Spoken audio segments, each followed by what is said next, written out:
الرحمن الرحیم۔ کل کے سبق میں ہم نے مسئلہ الہ کی اہمیت پر تھوڑی سی گفتگو کی اور مشرکین مکہ کے عقائد و نظریات پر کچھ گفتگو ہوئی کہ وہ اللہ کی ذات کے بھی قائل تھے اور اللہ کی صفات کے بھی قائل تھے، اور وہ گاہے بگاہے اللہ کو پکارتے بھی تھے۔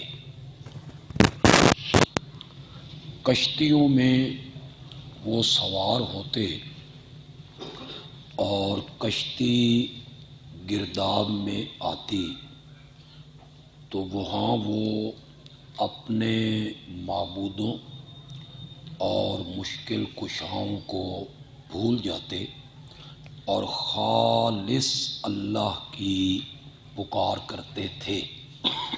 اس کا تذکرہ سورۃ یونس کی آیت نمبر 22 میں،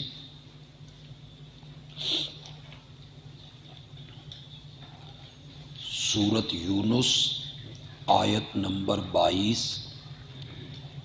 سورۃ بنی اسرائیل آیت نمبر 67،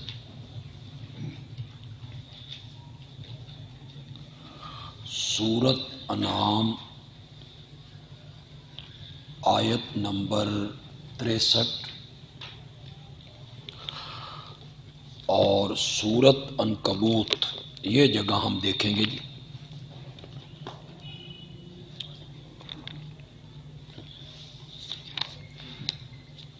سورۃ عنکبوت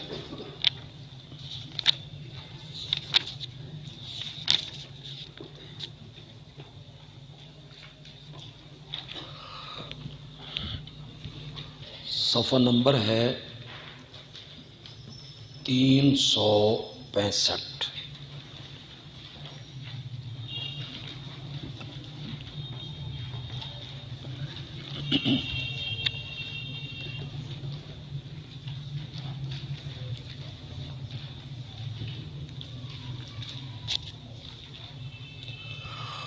سورۃ عنکبوت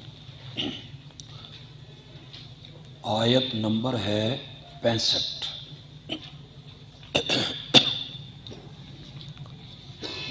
فَإِذَا رَكِبُوا فِي الْفُلْكِ، پس جب وہ سوار ہوتے کشتیوں میں اور کشتی گرداب میں آتی۔ سورۃ یونس میں اس کی تفصیل ہے کہ ہر طرف سے لہریں اٹھتی اور وہ سمجھتے کہ ہم گھیرے گئے۔ دعوا اللہ مخلصین لہ الدین، تو وہ پکارتے تھے اللہ کو خالص کرنے والے اس کے لیے پکار۔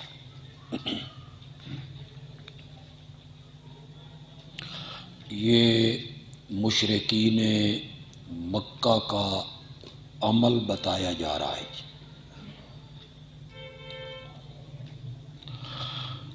ہمارے زمانے کے کلمہ گو عین کشتیوں میں گرداب میں گھر کے غیر اللہ کو پکارتے ہیں۔ یا معین الدین چشتی لگا دے پار کشتی، مولا علی میری کشتی پار لگا دینا۔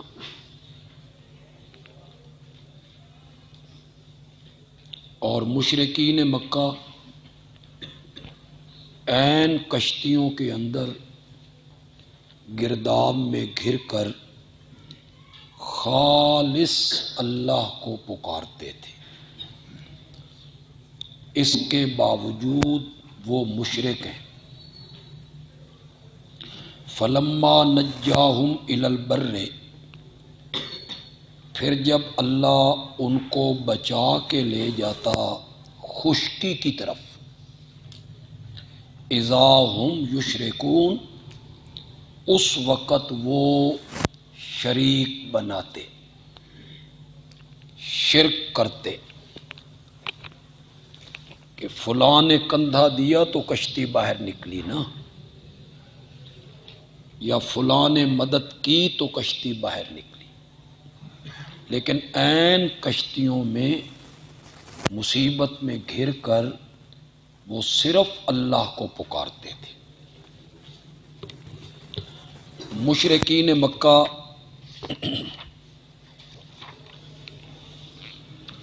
اپنے زمین کی پیداوار میں سے اور اپنے جانوروں میں سے اللہ کے نام کے حصے بھی نکالتے تھے۔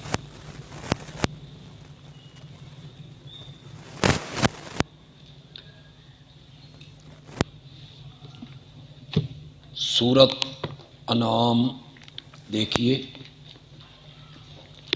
آیت نمبر ہے 136۔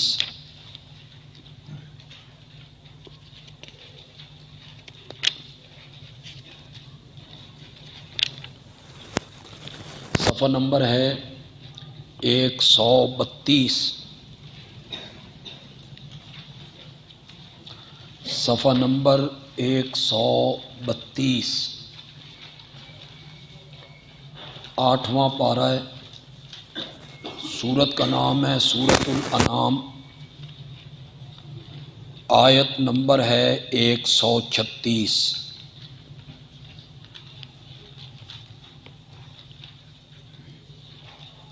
وَجَعَلُوا لِلَّهِ مِمَّا ذَرَأَ مِنَ الْحَرْثِ وَالْأَنْعَامِ نَصِیبًا، وہ ٹھہراتے ہیں اللہ کے لیے نصیباً ایک حصہ،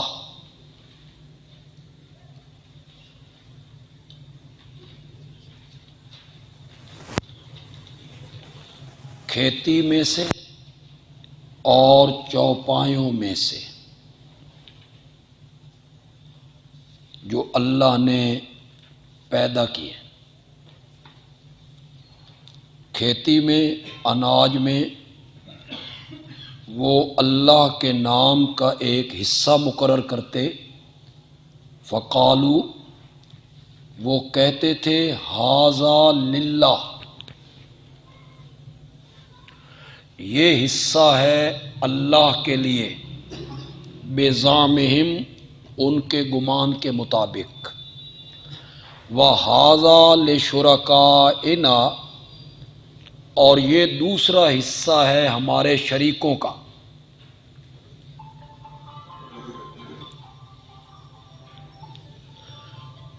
نظر اللہ، نیاز حسین، اللہ کا بھی حصہ اور اللہ کے سوا نیک بندوں کے نام کا بھی حصہ۔ وَھذا لشرکائنا، اور یہ ہے ہمارے شریکوں کے لیے۔ فما کان لشرکائہم، جو حصہ ہوتا تھا ان کے شریکوں کا، فلا یصل الی اللہ، وہ اللہ والے حصے کی طرف نہیں پہنچتا، اور جو حصہ ہوتا تھا اللہ کا، فَهُوَ يَصِلُ إِلَى شُرَكَائِهِمْ، وہ شریکوں والے حصے کی طرف وہ پہنچ جاتا ہے۔ اور جو شریکوں والا حصہ ہے وہ اللہ والے حصے کی طرف نہیں آنا چاہیے، ورنہ بزرگاں دی مار پہ جائے، ڈرتے تھے وہ ان سے۔ ساء ما یحکمون، کتنے برے فیصلے کرتے ہو۔ یہ میں آپ کو سمجھا دیتا ہوں۔ ایک حصہ اللہ کے نام کا نکالتے اس کا مصرف کیا ہوتا؟ یتیموں، مسکینوں، فقیروں، غریبوں میں تقسیم ہوگا اللہ والا حصہ۔ ایک حصہ اپنے شریکوں کا نام کا نکالتے، یہ کس پہ تقسیم ہوگا؟ جو باہر سے حاجی آئیں گے، مہمان آئیں گے، یہ ان پہ خرچ ہوگا۔ اگر اللہ والا حصہ کم پڑ جاتا، وہ غریبوں، مسکینوں، فقیروں پہ جو تقسیم ہونا ہے وہ ختم ہو جاتا، تو اس حصے میں سے کچھ اناج نکال کے اس حصے میں ڈالنا، وہ کہتے نہ۔ اور اگر شریکوں والا حصہ ختم ہو جاتا، وہ جو حاجیوں کے لیے، مہمانوں کے لیے تھا، تو وہ کہتے تھے اللہ والے حصے میں سے نکال کے نا اس حصے میں ڈال دو، خیر اللہ بے پرواہ ہے۔ یہ کیا کرتے تھے۔ تو ایک حصہ وہ اللہ کے نام کا نکالتے تھے۔ اتنا تو ثابت ہوا کہ صرف اللہ کو مانتے نہیں ہیں، اسے پکارتے ہیں، کشتیوں میں خالص اس کو پکارتے ہیں، اور اس کے نام کا حصہ اور نظر و نیاز بھی، اس کے باوجود وہ کیا ہیں؟ مشرک ہے۔ قرآن ان کو مشرک کہہ رہا۔ حضرت شیخ القرآن مولانا غلام اللہ خان رحمۃ اللہ علیہ، میں نے ان سے 2 مرتبہ قرآن کی تفسیر پڑھی۔ انہیں ایوب خان کے زمانے میں پنڈی سے جلا وطن کر دیا گیا، اور وہ تقریباً 16 مہینے اپنے آبائی گاؤں دریا ہزروں کے قریب، اٹک ضلع ہے، پہلے اس کو کیمل پور کہتے، 16 مہینے انہیں وہاں نظر بند کر دی، پنڈی سے جلا وطن کر دیا۔ انہوں نے ایوب خان کے خلاف تقریر کی تھی، اور وہ بھی جب تقریر کرتے تھے تو پیچھے مڑ کے نہیں دیکھا کرتے کہ اس کا انجام کیا ہوگا، نہیں، جو کہنا ہے انہوں نے پنڈی میں بیٹھ کے برملا کہنا۔ چین کا صدر آیا تو ایوب خان نے سکول کالج کی لڑکیاں استقبال کے لیے ایئرپورٹ پہ کھڑی کر دی۔ اب تو اس کو برا نہیں سمجھا جا رہا ہے، اس لیے کہ ترقی کا زمانہ ہے اور تہذیب، تمدن، اس کو برا بھی نہیں سمجھا جا رہا۔ اس زمانے میں بڑا برا سمجھا جاتا تھا، سکول کی کالج کی لڑکیاں بھی برقعوں میں اور چادروں میں، اور اس نے وہاں کھڑا کر دیا استقبال کے۔ حضرت شیخ نے جمعے پہ کہا کہ جو ملک کا صدر ہوتا ہے نا، یہ قوم کا باپ ہوتا ہے، اور وہ جو لڑکیاں ہیں نا، بچیاں، وہ بیٹیوں کی طرح ہیں۔ تو میں ایوب خان سے پوچھتا ہوں، تیریاں اپنیاں دھیاں کتنے سن؟ قوم کی بیٹیاں ایئرپورٹ پہ لے گئے، اپنی بیٹیاں کہاں ہیں تیری؟ جملہ بڑا سخت۔ اس پر انہیں جلا وطن کر دیا 16 مہینے کے۔ پھر اس نے اپنے بھائی کو بھیجا شیخ کے پاس، بھائی کا نام تھا بہادر خان، کہ جاؤ اور غلام اللہ خان کو سمجھاؤ، مسجد اس کی ہے، تھوڑا سا لہجہ بدلے تو میں انہیں واپس آنے کی اجازت دے دیتا ہوں۔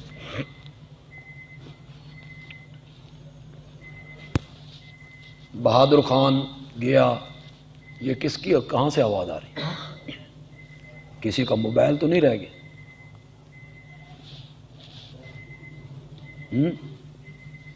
اٹھ کے دیکھ لو کوئی بم شم نہیں پھٹتا، دیکھ لو اٹھ کے، کوئی نہیں۔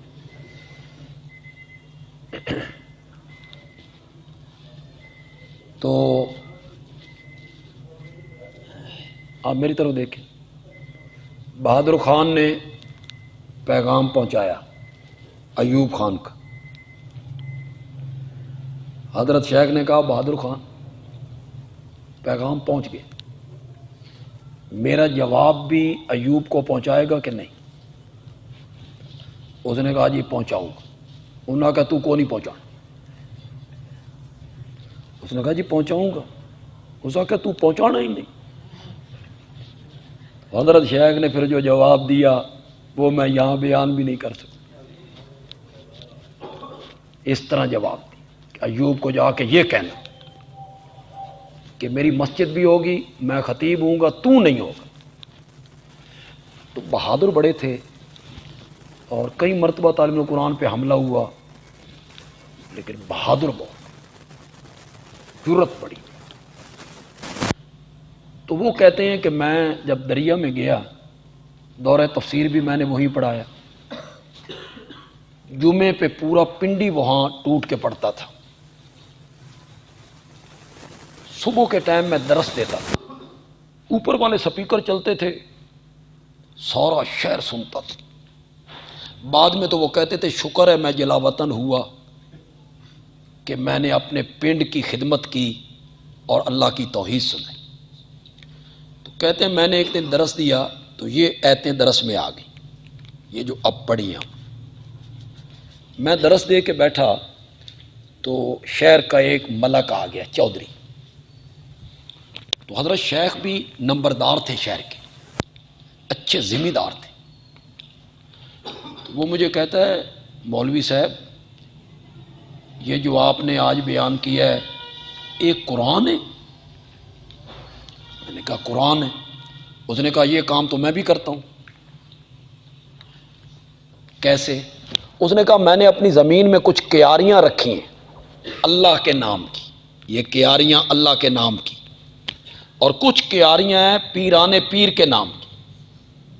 تو میں نے اپنے بیٹوں کو کہہ رکھا ہے اگر بکریاں آئیں اللہ والی کیاریوں میں چلی جائیں خیر ہے، لیکن یہ جو پیران پیر والی کیاریاں ہیں نا اس پاسے بکریاں نوں، تو یہ تو میں بھی کرتا ہوں. تو اللہ نے اسے سمجھ دے. وہاں بڑے واقعات ایسے ہوئے. حضرت شیخ کہتے ہیں میں نے سورت مریم بیان کی، حضرت زکریا کا واقعہ اور بیٹا مانگنا اور اللہ کا بیٹا دینا. تو ایک ملک بعد میں آیا، اس نے کہا مولوی جی یہ قرآن ہے؟ میں نے کہا قرآن ہی میں نے بیان کی ہے. تو وہ کہتا ہے میرا پیر کہتا ہے کہ پتر میں دیسا اور میں نے بھینس لینی، بیٹا میں تجھے دوں گا، میرا بیٹا کوئی نہیں، اولاد بیٹیاں ہیں بیٹا کوئی. تو میرا پیر کہتا ہے بیٹا میں دوں گا، بھینس لوں گا.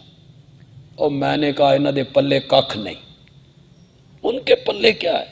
قرآن نہیں سنا تو نے؟ اللہ نے نہ اس ملک کو سمجھ دی. تو یہ جو دیہاتوں میں پہلے تو بہت رواج ہوتا تھا، اب بھی رواج ہوگا، پیر صاحب آتے ہیں 3 مہینے کے بعد 6 مہینے کے بعد، مرید ساتھ ہیں، کبھی ایک مرید کے گھر، کبھی دوسرے مرید کے گھر، کبھی تیسرے مرید کے گھر جا رہے ہیں، نذرانے مل رہے ہیں. تو وہ پیر آیا نا تو اس مرید کے گھر جانے لگا نا تو اس مرید نے کہا پیچھے ہٹو، تین نہیں پتا اندر میری بیوی تے میریاں دھیاں اندر نے، پیچھے ہٹ. اس نے کہا میں تیرا پیر ہوں. اس نے کہا پیر دی پیر، تو پیر ہے، وہ غیر محرم ہے، تو کہاں؟ تو وہ اپنے مریدوں کو کہتا ہے اسم کی ہویا. انہوں نے آخیا اے غلام اللہ خان کول ٹر گئی، اس نو قرآن سنائی. تو وہ حضرت شیخ کہا کرتے تھے اللہ نے پھر اس کو بیٹا دیا، اس ملک کو اللہ نے بیٹا دیا. تو مجھے آ کے کہتا ہے مولوی جی اللہ پتر بھی دتا تے مجھ بھی بچ گئی. اللہ پتر بھی دتا تے مجھ بھی بچ گئی. تو مشرکین مکہ اللہ کے نام کی نظر و نیاز بھی دیا کرتے تھے. تھوڑا سا ان کے اعمال کے بارے میں گفتگو کر لی. عقائد کے بارے میں تو ہم نے گفتگو کر لی، اللہ کی ذات کے قائل ہیں، صفتوں کے قائل ہیں، اللہ کے نام کی قسمیں کھاتے ہیں. وَأَقْسَمُوا بِاللَّهِ جَهْدَ أَيْمَانِهِمْ، اپنی پیداوار اور جانوروں میں اللہ کے نام کے حصے بھی نکالتے ہیں. اعمال حضرت شاہ ولی اللہ محدث دہلوی رحمۃ اللہ علیہ نے حجت اللہ البالغہ میں اس پر بڑی تفصیلی بحث کی. ان کا نماز پڑھنا، روزہ رکھنا، اعتکاف میں بیٹھنا، بیت اللہ کا حج کرنا، شاعر اللہ کی تعظیم کرنا، حرمت والے مہینوں کا ادب کرنا۔ اجعلتم سقایت الحاج و عمارت المسجد تو قرآن کہتا ہے کہ بیت اللہ کو تعمیر کرنا، بیت اللہ کو آباد کرنا، آباد سے مطلب یہ اس کی صفائی وغیرہ کا خیال کرنا۔ داڑیاں وہ رکھتے تھے، لبیں کٹواتے تھے، بچوں کو ختنہ بٹھاتے تھے، یہ سارے عمل وہ کرتے تھے، اور وہ کہتے تھے یہ حضرت ابراہیم کی سنت ہے، یہ کام جو ہم کر رہے ہیں یہ حضرت ابراہیم کی سنت ہے۔ شاہ ولی اللہ نے حجت اللہ بالغہ میں اس پر تفصیلی گفتگو کی ہے۔ پتہ نہیں آپ کے ذہن میں کبھی یہ خیال آیا یا نہیں آیا، میرے ذہن میں کبھی کبھی یہ خیال آتا ہے کہ چہرے پہ داڑھی ہے، سر پہ پگڑی ہے، گلے میں رومال ہے، مسواک رکھنے کے لیے ایک جیب الگ ہے، اور شلواریں آدھی پنڈلیوں تک ہیں، اور سنت یہ سنت ہے اور یہ سنت ہے اور اس سنت پہ عمل کرنا ہے، نماز پڑھتے ہیں، نفل پڑھتے ہیں، تہجد پڑھتے ہیں، حفظ کرتے ہیں، یہ جہنم میں جائیں گے؟ یہ تقوی، یہ پرہیزگاری، یہ دل میں ایک بات آتی، لیکن مشرکین مکہ کا ایک عمل دیکھتے ہیں تو یہ سارے اشکال دور ہو جاتے ہیں۔ انہوں نے بیت اللہ کو تعمیر کی، بیت اللہ بوسیدہ ہو گیا، اسے نئے سرے سے تعمیر کرنا، اس کے لیے انہوں نے چندے کی اپیل کی۔ اب چندے کی اپیلیں تو ہم بھی کرتے ہیں، مدرسے کے لیے، مسجد کے لیے، جماعت کے لیے، چندے کی اپیلیں سارے علماء کرتے رہتے۔ انہوں نے جو چندے کی اپیل کی تو انہوں نے کہا دیکھو بھائی، اللہ کا گھر بنانا ہے، چندہ دو، حرام کی کمائی میں سے نہ دینا، ہم حرام کی کمائی بیت اللہ کی تعمیر پہ نہیں لگانا چاہتے، حلال کی کمائی میں سے دینا۔ یہ جو وہ قید لگا رہے ہیں حلال کی کمائی، کس سے ڈر کے؟ یہ تقوی آج کسی عالم میں ہو، یہ تقوی آج کے کسی خطیب میں ہو، یہ تقوی آج کے کسی محتمم میں ہو، محتممہ اگر جنت جانا نہ تے بڑی دنیا بھج کے وڑ جانا۔ آپ دیکھیں گے قیامت کے دن ان کے ساتھ ہوتا کیا ہے۔ یہ جو طلباء کے نام پر چندے لے کے کھاتے ہیں اور زکوٰۃ، عشر، فطرانہ، قربانی کی کھالیں، صدقہ، وہ بکرا جب ذبح ہوتا ہے تو پٹھ دیاں بوٹیاں انہاں دے گھر تے چھچڑے طالب علماں دے، تسی چھچڑے کھاؤ، ان سے بڑا حساب ہو۔ مولانا شیخ الحدیث مولانا محمد زکریا صاحب نے کہیں لکھا، پڑھا تھا، یاد تو نہیں کس جگہ لکھا، کہ اگر کسی بندے نے ایک بندے کا مال کھایا ہے نا، مطلب میں نے چشتی صاحب کا مال کھایا، تو قیامت کے دن یہ میرے پیچھے ہوں گے، ایک بندہ۔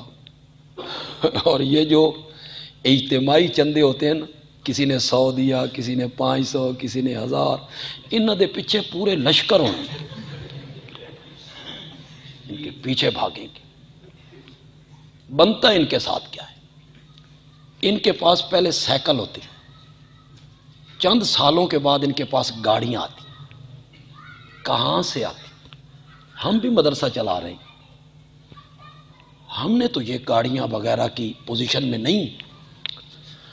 تو آپ سے بھی میں کہوں گا کہ اگر مدرسہ بنانا ہے نا اگر بنانا ہے اپنی تنخواہ چنگی رکھ لینا، ٹھیک ٹھاک، جس سے بال بچوں کا گزارا ہو، اچھی تنخواہ رکھ، حرام نہیں کھانا، بس اس چندے میں سے نہیں کھانا، تنخواہ اپنی ٹھیک ٹھاک رکھ لو، 50,000 رکھ لو، 60,000 رکھ لو، ٹھیک ٹھاک تنخواہ، اس کے مطابق محنت بھی کرو، جتنی آپ کی محنت ہے اس کے مطابق کام کرو، اپنا گزران صحیح رکھو، حق حلال کی کھاؤ۔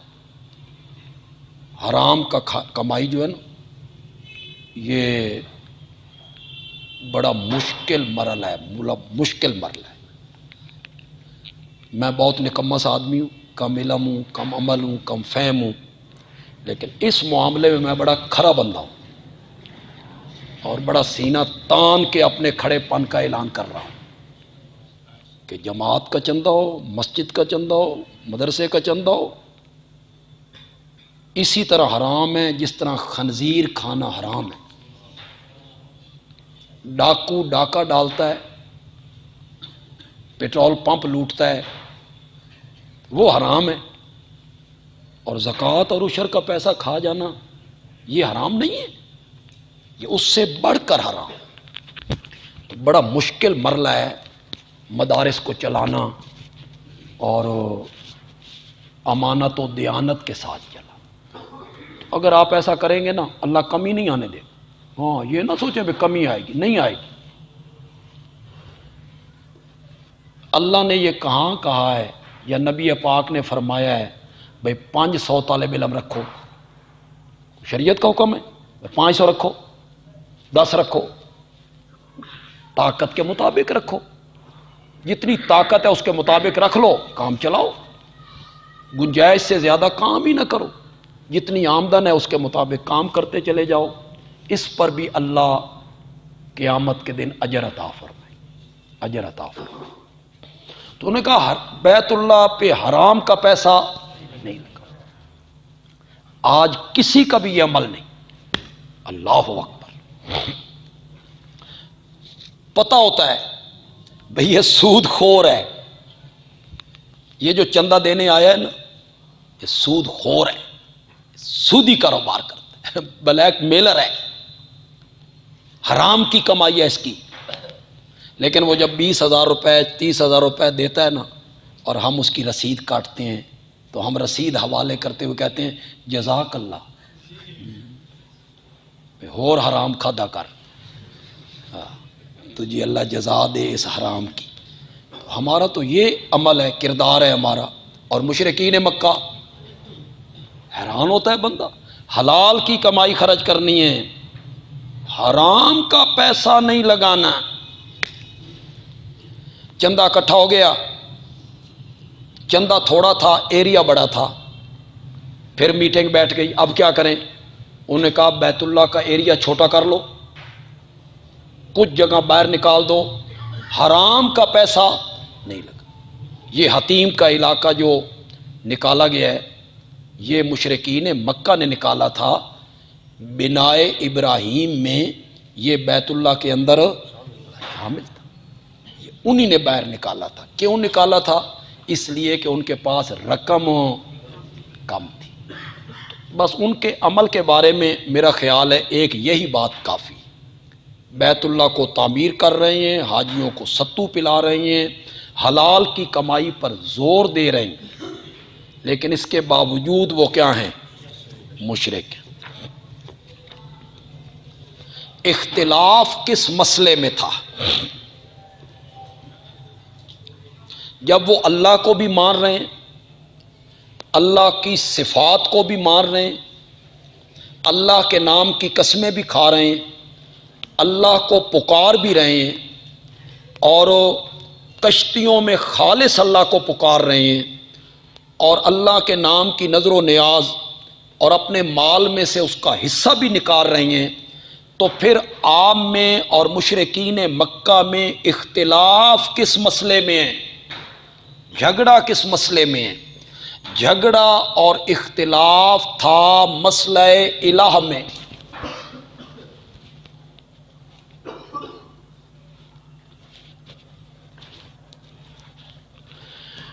نبی اکرم صلی اللہ علیہ وسلم کا کہنا یہ تھا کہ اللہ ہی الہ ہے، لا الہ الا اللہ،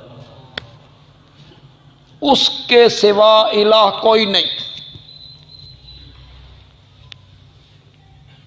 اور مشرکین کہتے تھے اللہ بھی الہ ہے اور اللہ کے علاوہ اور بھی الہ۔ فی الحال آپ الہ الہ سنتے رہیں، ایک دو دنوں کے بعد جب ہم اس کی تفصیل کریں گے تو ساری بات کھل جائے گی الہ کون ہوتا ہے۔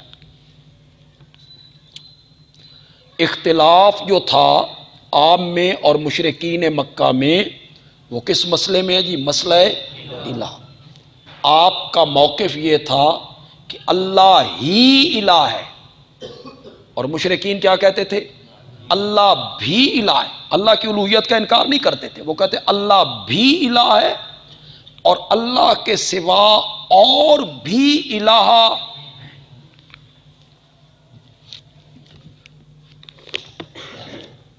آئیے ذرا ایک جگہ دیکھتے ہیں، چونکہ یہی میں نے قرآن کھولا تو یہی جگہ سامنے آ گئی جی۔ صفحہ نمبر ہے 409۔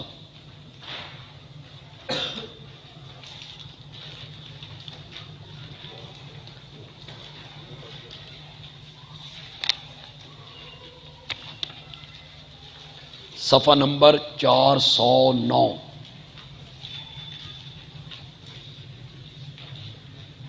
سورت کا نام ہے صاد، سورۃ صاد۔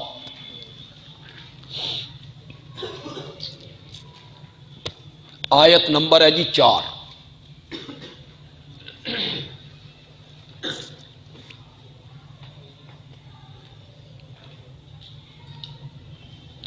وَعَجِبُوا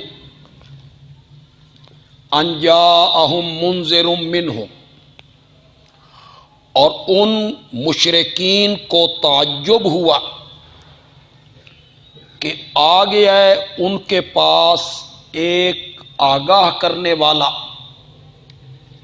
منہم انہی میں سے، تعجب منہم پر ہے، منہم انہی میں سے، کہ ایک بشر نبی کیسے ہو سکتا ہے؟ ہمارے اندر رہنے والا برادری کا فرد انسان ہے، آدمی ہے، بشر ہے، وہ نبی کیسے ہو سکتا ہے؟ اس بات پہ انہیں تعجب ہوا۔ وَقَالَ الْكَافِرُونَ، اور کافر کہنے لگے هَذَا سَاحِرٌ کذاب، یہ جادوگر ہے، کذاب ہے۔ کیا قصور کیا ہے اس کا؟ اجعل الآلہۃ الہا واحدا، کیا اس نے کر دیا بہت سارے الہوں کا ایک الہ؟ یہ ہے جی اختلاف، یہ ہے جھگڑا مشرکین مکہ اور نبی اکرم صلی اللہ علیہ وسلم کے مابین۔ اجعل الآلہۃ الہا واحدا، کیا اس نے بنا دیا، کر دیا بہت سارے معبودوں کا، الہوں کا ایک الہ؟ ان ھذا لشیء عجاب، یہ تو بڑی عجیب بات ہے، ہماری عقل اس کو تسلیم نہیں کرتی۔ وانطلق الملأ منہم، اٹھ کے چل دیے جو چودھری تھے، ملا سردار وڈیرے، منہم ان میں سے، جو سردار تھے، چودھری تھے، وہ اٹھ کے کھڑے ہو گئے اور وہ دوسرے لوگوں کو کہنے لگے انمشو، چلو، وَاصْبِرُوا عَلَىٰ آلِہَتِكُمْ، اور جمے رہو اپنے الہوں پر۔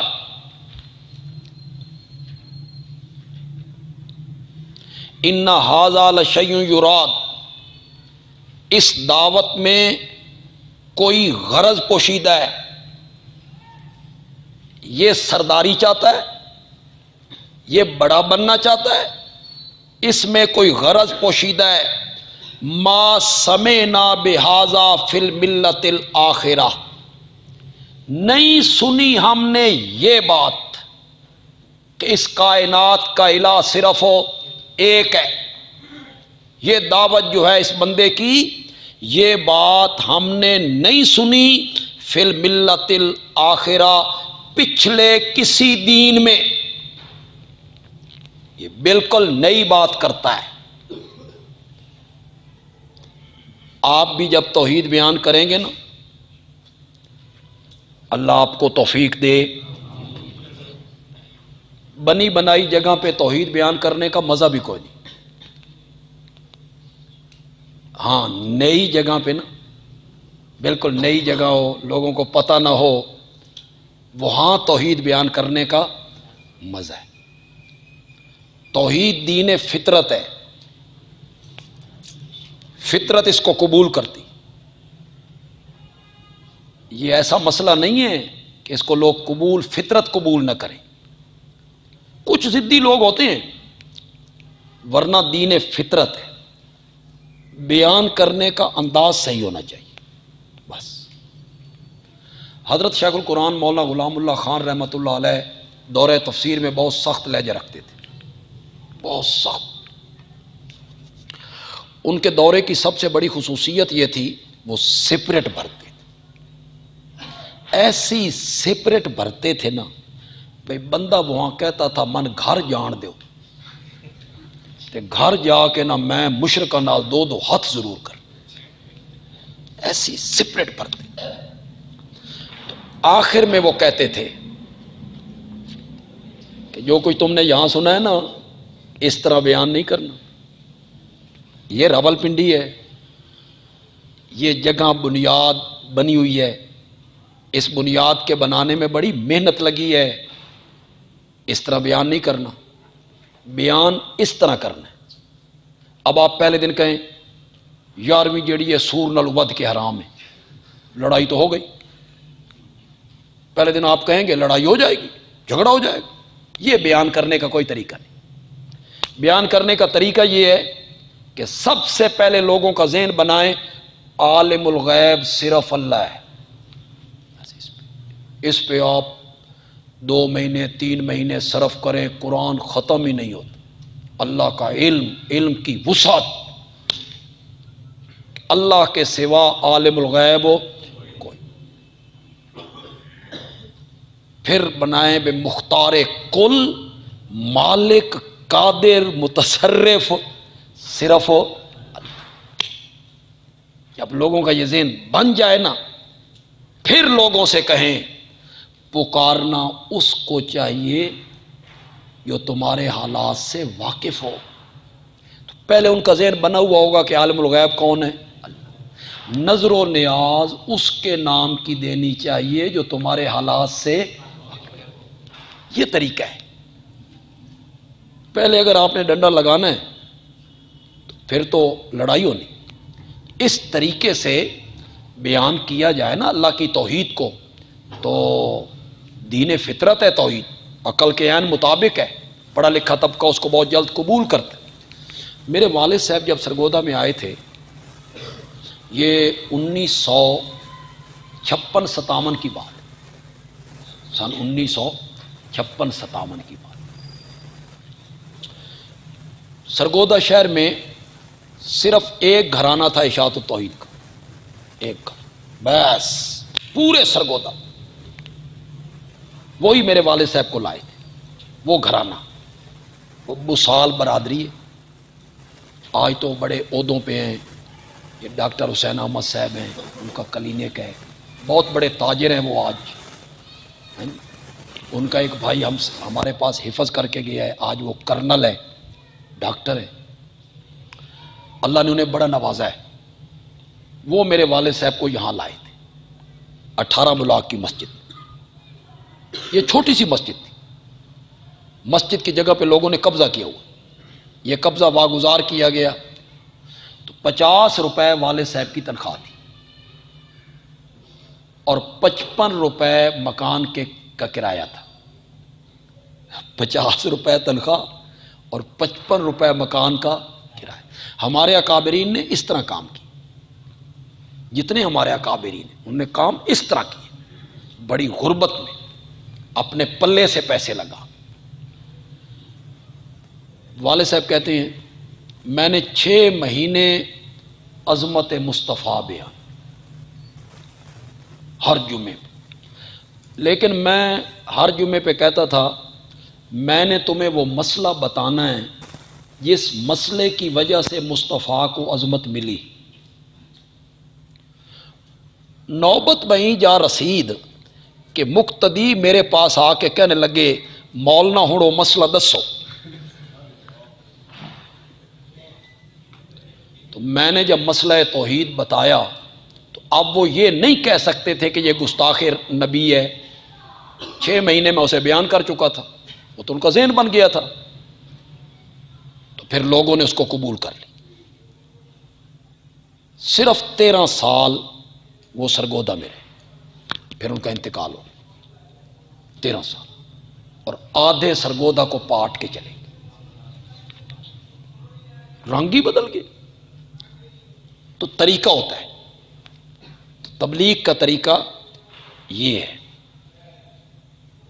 تو آپ بھی توحید جب بیان کریں گے نا تو آپ کو بھی لوگ کہیں گے آپ سے پہلے یہاں ایک مولانا رہتے تھے، انہوں نے 40 سال ہمارے ہاں گزارے، مفتی صاحب تھے، سفید داڑھی تھی ان کی، ان سے تو ہم نے یہ مسئلہ کبھی ما سمعنا بہذا فی الملت آپ کو بھی یہ کہیں گے تو وڈا وکھرا پڑھ کے آئے ہیں۔ ان کو نہیں پتا تھا، اب انہیں کون بتائے کہ مفتی صاحب تو مدائن تھے، وہ تو 40 سال پیٹ پالتے رہے، کسی کو کچھ نہیں کہتے تھے۔ تو انہوں نے بھی یہ کہا ما سمعنا بہذا فی الملت ہم نے یہ بات پہلے کسی دین میں نہیں سنی۔ 2 ورق ذرا پیچھے آئیں، صفحہ نمبر ہے 404۔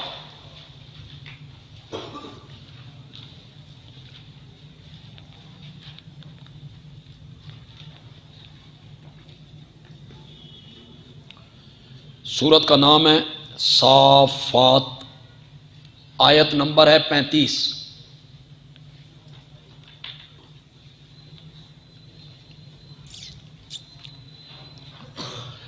انہم کانوا اذا قیل لہم لا الہ الا اللہ یستکبرون، بے شک وہ تھے جب ان کے سامنے بیان کیا جاتا کہ اللہ کے سوا کوئی الہ نہیں، یستکبرون تو وہ کیا کرتے؟ تکبر کرتے، اعراض کرتے، منہ موڑتے، وَيَقُولُونَ اور وہ کہتے ہیں اَإِنَّا لَتَارِكُو آلِهَتِنَا، بات وہی آ گئی، میرے آقا کہتے تھے لا الہ الا، وہ کہتے تھے نہیں اللہ کے سوا اور بھی الہ ہے، جس کو وہ کہہ رہے ہیں اَإِنَّا لَتَارِكُو آلِهَتِنَا، کیا ہم چھوڑنے والے ہیں اپنے الہوں کو لشاعر مجنون، ایک شاعر اور مجنون کے کہنے پر۔ تو آپ نے یہاں اندازہ لگایا، محسوس کیا کہ نبی اکرم صلی اللہ علیہ وسلم پر فتوے لگ رہے ہیں۔ پیچھے کیا سورۃ صاد میں کیا کہا؟ ساحر، کذاب، اللہ اکبر۔ یہاں کیا کہا جا رہا ہے؟ لشاعر مجنون، شاعر ہے، مجنون ہے، اللہ اکبر۔ یہ ذہنی اذیت ہے، یہ جو جسمانی مار ہوتی ہے یہ اتنی سخت نہیں ہوتی، ذہنی اذیت جو ہے نا یہ بڑی سخت۔ میری اور آپ کی نبی اکرم صلی اللہ علیہ وسلم کے مقابلے میں کیا وقت ہے، کیا حیثیت ہے؟ آپ کے قدموں کے نیچے لگے ہوئے ذرے بھی ہم سے بہتر ہے، آپ کا مقام ہے۔ میں باہر نکلوں، آپ اپنے گھر سے اور مسجد سے باہر نکلیں اور آپ کو کوئی کہے اور جھوٹے، تم تو کذاب ہو، تم پاگل ہو، کیا بیتے گی؟ کیا احساس ہوگا؟ مجھے کوئی کہے، اور یہاں کہا جا رہا ہے اس کو جس کے ماننے والوں کے متعلق قرآن کہتا ہے اولئک هم الصادقون، جی کہ اس کے ماننے والے بھی سارے صادق ہیں، ان کو کہا جا رہا ہے کذاب، اور میرے نبی سے بڑھ کے صاحب حکمت اور عقل مند بھی کوئی نہیں، انہیں کہا جا رہا ہے مجنون۔ تو پتہ یہ چلا کہ جب آپ بھی توحید بیان کریں گے تو پھر آپ کو یہ سارے فتوے برداشت کرنے پڑیں، یہ سارے طعنے، تضحیک، تمسخر، یہ سب کچھ برداشت کرنا ہوگا۔ تو نبی اکرم صلی اللہ علیہ وسلم اور مشرکین کے مابین جو اصل اختلاف ہے وہ کس میں ہے؟ مسئلہ الہ میں۔ میں نے ایک دن مولانا سجاد بخاری رحمۃ اللہ علیہ کا آپ سے ذکر کی، میں کچھ بزرگوں کا تعارف آپ کو کروا رہا ہوں، یہ صرف اس لیے کہ یہ ہمارے آبا تھے، یہ ہمارے اساتذہ اکابرین میں سے۔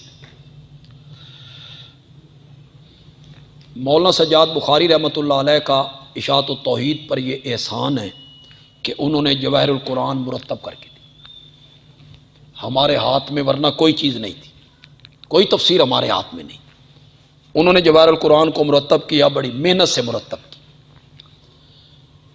قلم ان کا بہت زبردست تھا، اللہ نے انہیں عطا کیا تھا، لکھنؤ میں وہ پڑھتے رہے تھے۔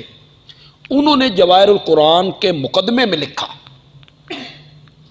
کہ میں نے خود ایک عالم کی تقریر سنی جو لوگوں سے کہہ رہا تھا کہ اللہ کے بارے میں تو نبی پاک کا اور ان کا اختلاف تھا ہی کوئی نہیں، اللہ کے بارے میں کیا اختلاف تھا؟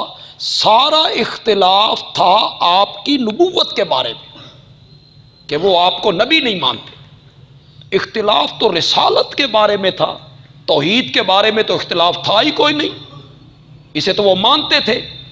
دھوکہ کہاں سے لگا؟ وہی باتیں کہ مشرکین کہتے تھے خالق مالک رازق کون ہے، وہاں سے دھوکہ لگ گیا کہ وہ تو سب کچھ مان رہے ہیں، اختلاف تو نبی اکرم صلی اللہ علیہ وسلم کی ذات کے بارے میں تھا کہ وہ آپ کو نبی نہیں مانتے تھے۔ آئیے اس پر ایک جگہ دیکھتے ہیں۔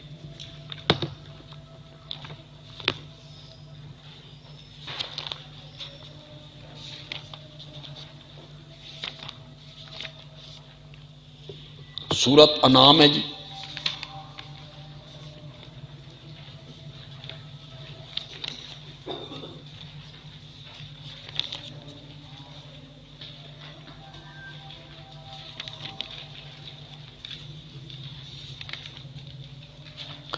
صفحہ نمبر ہے 119۔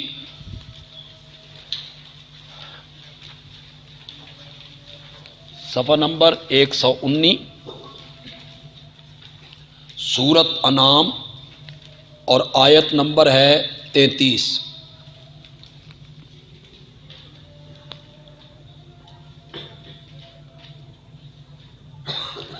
قد نعلم انہ لیحزنک الذی یقولون، ہم جانتے ہیں کہ ان کی باتیں آپ کو غم میں ڈالتی ہیں، یہی باتیں مجنون ہے، کذاب ہے، شاعر ہے، جادوگر ہے، پہلے لوگوں کی کہانیاں سناتا رہتا ہے، فلاں رومی لوہار سے پڑھ کے آ جاتا ہے، خود گھڑتا ہے، بناتا ہے، یہ جو باتیں وہ کرتے ہیں نا، ہم جانتے ہیں کہ ان کی باتیں آپ کو غم میں ڈالتی ہیں۔ یہ تسلی ہو گئی نا۔ حضرت صاحب معنی کرتے ہیں قد نعلم، اساں ڈاڈھا جاننے ہاں، قد نعلم اساں ڈاڈھا جاننے ہاں، انہاں دیاں گلاں تو غم وچ پاندیاں، لیکن میرے پیغمبر فَإِنَّهُمْ لَا يُكَذِّبُونَكَ، یقیناً وہ تجھے نہیں جھٹلاتے، وَلَكِنَّ الظَّالِمِينَ بِآيَاتِ اللَّهِ يَجْحَدُونَ، لیکن یہ ظالم اللہ کی ایتوں کے انکاری ہیں، آیات توحید۔ وہ جو مسئلہ تو بیان کرتا ہے نا، اس سے ان کو چڑ ہے، ورنہ یہ تیری تکذیب نہیں کرتے۔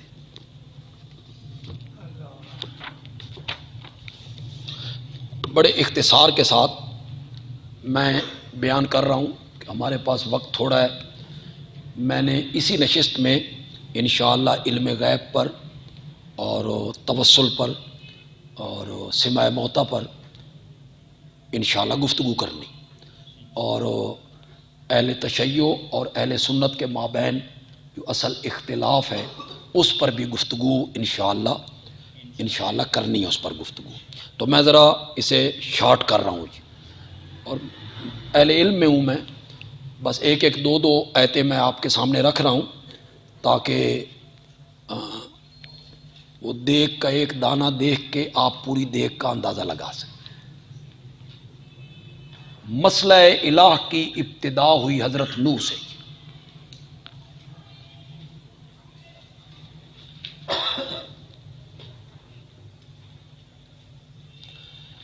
کہنا میں یہ چاہتا ہوں کہ حضرت نوح سے لے کر نبی اکرم صلی اللہ علیہ وسلم تک ہر دور میں وقت کے نبی کے ساتھ جو مشرکین کا اختلاف رہا وہ کس مسئلے میں رہا؟ مسئلہ الہ۔ کہنا میں یہ چاہتا ہوں، یہ خلاصہ ہے اس میری پوری گفتگو کا، ہر دور میں یہی وجہ نزاع رہا۔ وقت کا نبی کہتا تھا اللہ ہی الہ ہے، اور اس کے مخالفین کہتے تھے نہیں، اللہ بھی اور اللہ کے سوا اور بھی۔ سب سے پہلے حضرت نوح آئے اس مسئلے کو لے کر، شرک کی ابتدا ہوئی، 5 بزرگ تھے جن کی پوجا پاٹ شروع ہوئی، اور حضرت نوح علیہ السلام کو بھیجا گیا جی۔ میں جگہ نہیں دکھاؤں گا، آیت اتنی معروف ہے کہ آپ کو یاد ہے، صرف لکھ لیں، سورۃ اعراف آیت نمبر 59۔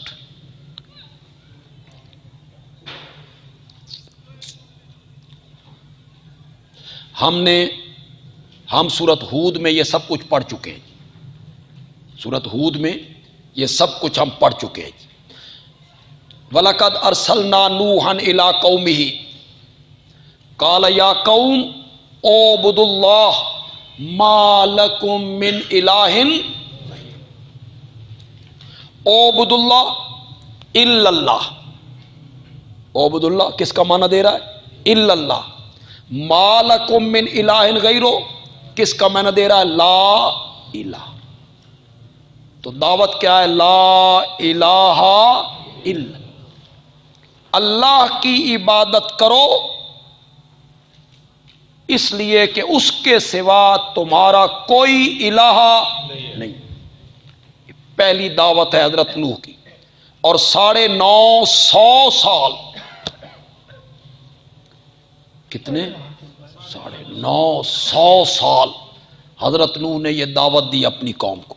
قوم کے لوگوں نے جواب میں کیا کہا؟ یہ جگہ دیکھ لیتے ہیں ذرا، 29واں پارہ ہے،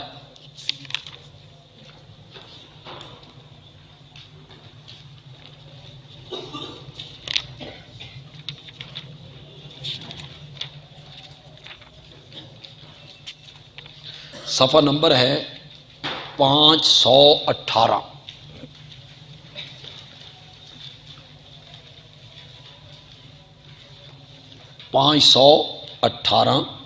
سورت کا نام ہے نوح،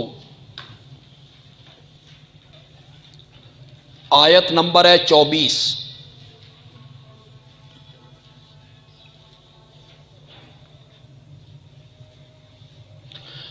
وقالو، حضرت نوح کی تبلیغ و دعوت کے جواب میں قوم کے لوگ کہنے لگے لا تذرن آلہتکم۔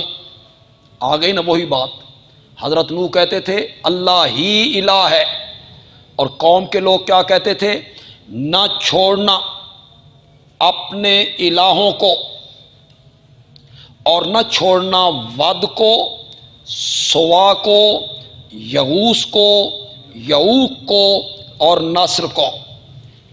یہ تھے جی 5 بزرگ نیک آدمی جن کی پوجا پاٹ قوم نوح کرتی تھی، وہ انہیں الہ مانتے تھے، اور حضرت نوح کی دعوت یہ تھی کہ الہ صرف کون ہے؟ اللہ۔ اس کے بعد حضرت ہود آئے جی، وَإِلَىٰ عَادٍ أَخَاهُمْ هُودًا قَالَ يَا قَوْمِ اعْبُدُوا اللَّهَ مَا لَكُم مِّنْ إِلَٰهٍ غَيْرُهُ۔ قوم نے جواب میں کیا کہا؟ ہم پڑھ چکے ہیں جی، سورۃ ہود آیت نمبر 53، سورۃ ہود آیت نمبر 53، ما نحن بتارکی آلہتنا،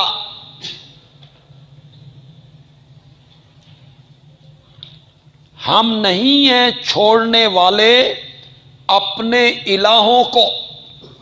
جھگڑا یہی ہے کہ وہ کہتے تھے ہمارے یہ الہ ہیں، اور حضرت ہود کہتے تھے کہ نہیں، الہ اس کائنات کا صرف کون ہے؟ اللہ۔ حضرت شعیب کی یہی دعوت تھی جی، جو انہوں نے اپنی قوم کے سامنے رکھی۔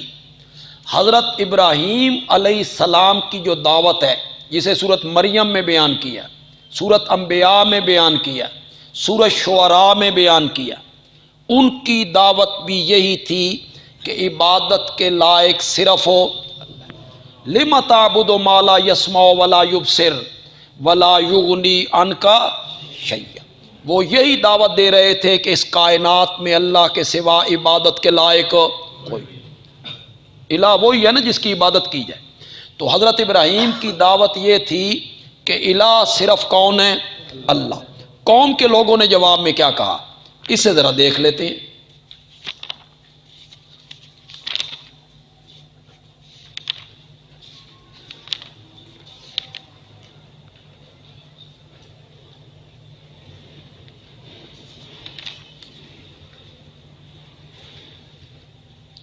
صفحہ نمبر ہے 295۔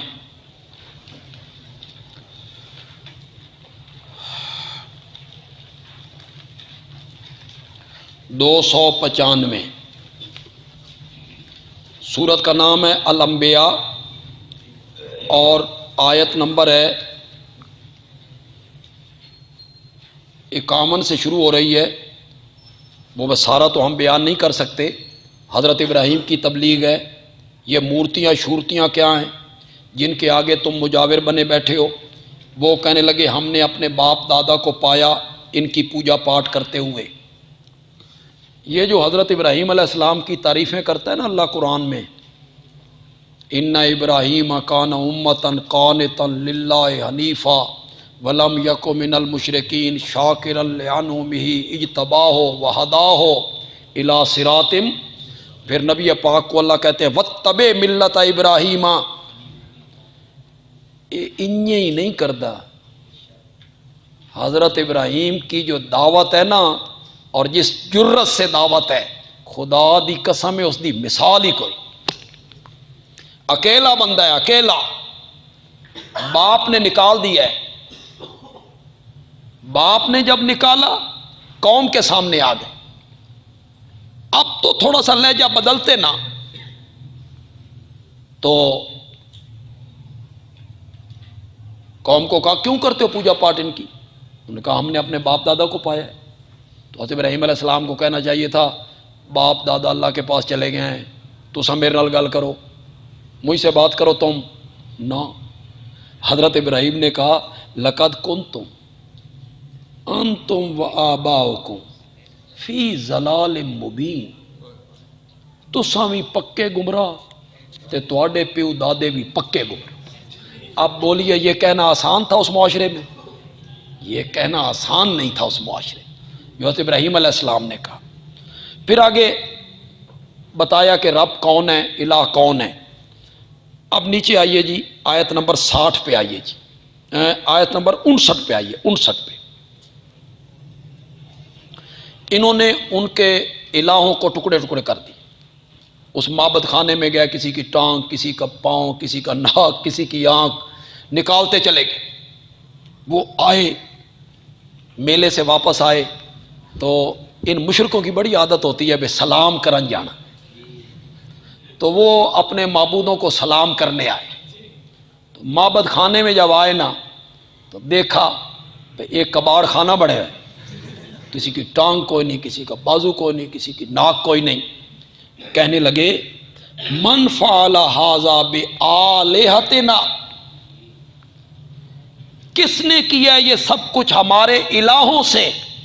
جھگڑا کس میں ہے؟ اسی میں سے۔ وہ کہتے ہیں ہمارے الہ ہیں یہ، اور حضرت ابراہیم کہتے تھے کہ نہیں، اس کائنات کا الہ ہے تو صرف کس نے کیا یہ کام ہمارے الہوں سے؟ انہ لمن الظالمین، وہ تو بڑا ظالم آدمی، اس نے بڑا ظلم کیا ہے۔ آگے کیا کہتے ہیں؟ اگلے صفحے پہ آئیے۔ قالو حرقوہ، کہنے لگے ابراہیم کو جلا دو، وانصروا آلہتکم، اور مدد کرو اپنے الہوں کی۔ تو حضرت ابراہیم کا بھی قوم سے جو جھگڑا تھا وہ کس مسئلے میں تھا؟ اسی مسئلے میں تھا کہ اس کائنات کا الہ ہے تو صرف اللہ ہے۔ حضرت موسیٰ علیہ السلام پہلی وحی ان پہ آ رہی ہے کوہ طور پہ، جب اللہ ان کو کہہ رہے ہیں انا اخترتک فاستمع لما یوحی، میں نے آپ کو چن لیا ہے رسالت کے لیے، جو کچھ آپ کی طرف وحی کی جا رہی ہے اسے غور سے سنیے۔ اننی انا اللہ لا الہ الا انا فاعبدنی، میرے سوا کوئی بھی الہ نہیں۔ ان کی دعوت بھی، حضرت موسیٰ کی دعوت بھی یہی تھی، حضرت یوسف کی دعوت بھی یہی تھی۔ حضرت یعقوب نے جو اپنے بیٹوں کو کہا ما تعبدون من بعدی، قالوا نعبد الہک و الہ آبائک، ان کی دعوت بھی یہی تھی۔ حضرت عیسیٰ نے بھی یہی دعوت پیش کی تھی۔ تو ہم نے اس بحث کو بھی مکمل کر لیا کہ ہر دور میں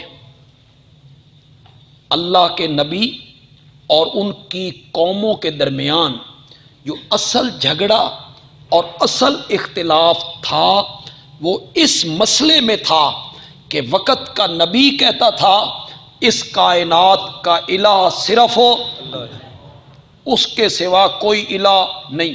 یہ دعوت تھی اللہ کے نبی کی، اس نے یہ دعوت پیش کی، اور قوم کے لوگ کہتے تھے نہیں، اللہ بھی الہ ہے اور اللہ کے سوا اور بھی الہ ہے۔